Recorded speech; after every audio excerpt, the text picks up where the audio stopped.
All right, I think it's pretty easy. I'll go and take care of my noon window and get what I think is the second best game of the weekend. I'll take Penn State in Ann Arbor playing the Wolverines. Spread says it's going to be tight. I think it will. Michigan has been same line as the Alabama-Tennessee. Interesting. Michigan has been okay. Like since they got into their better competition, they have been spectacular. I do think J.J. McCarthy has not been as explosive a thrower as I thought he would be, but I think he's getting better in that aspect. And I think they're going to need him because I think Penn State will have more success against Blake Corum, shutting down Blake Corum than I have, than anybody else on their schedule so far. So I think it'll be more of this game will be on J.J. McCarthy's shoulders. And then, we've got the 6-year senior and Sean Clifford, who's just keeps plodding right along, just, making enough plays to win games. And, it'll be a physical game. I know there's no doubt about that. I would probably lean the under on this one from a scoring perspective, but I think this is an easy number 2 game of the weekend. I had it as my number 1. Just if I'm trying to build the best possible card, look at this noon slate. Like there's other good games potentially in that 3:30 window. Noon slate wise, a huge drop off. Like the number 1 pick is the one I was taking. So just in terms of the drop off. There's a but like if you look at biggest game in years in Champaign, and Bud's out here trashing all the rest of them. I mean,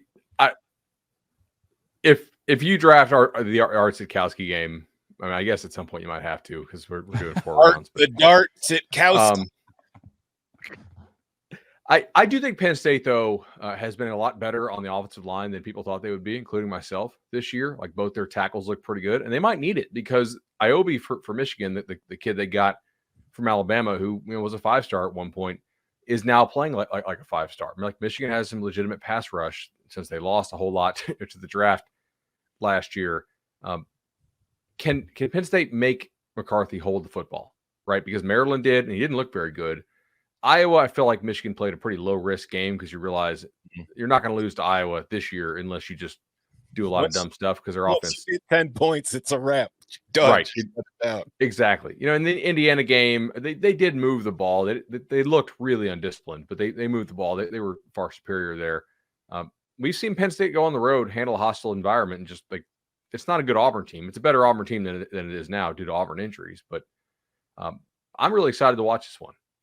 And the fan bases, if you lose this, you're really pissed. And if you win this, your expectations are just going through the roof. You're like, hey, the winner of this game is going to think they can beat Ohio State.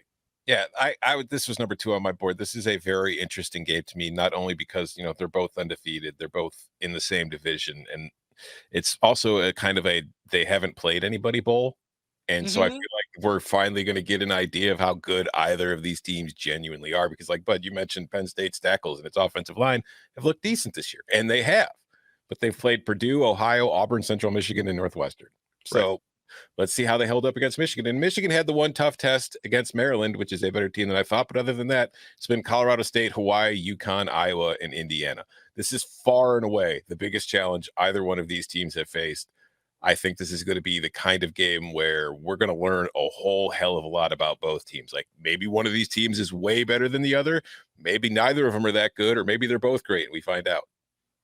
Yeah, Penn State's just been hanging out. It's like they got their card into being like, yeah, we're a contender. And then they just got to go wait for their number to be called. But do you remember Mike Morris as a recruit? Because I feel like he has been, as I went back to go over all my Michigan stuff to get ready for this game, because as we mentioned, I haven't really been playing anybody. So I needed to, brush up on figuring out who I liked.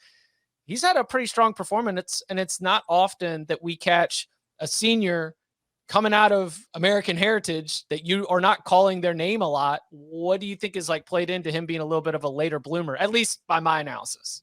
Yeah, so his dad, I think, was an NFL guy. Like I know he played for Florida State. In high school, I thought he was kind of heavy-footed, man, and we wasn't really sure where he was going to play. Like, was he going to be sort of like a jumbo tight end or maybe an offensive tackle eventually? Could he actually stay at defensive end? And I think you got to credit Mike Morris and probably credit the Michigan strength staff as well for getting the most out of him.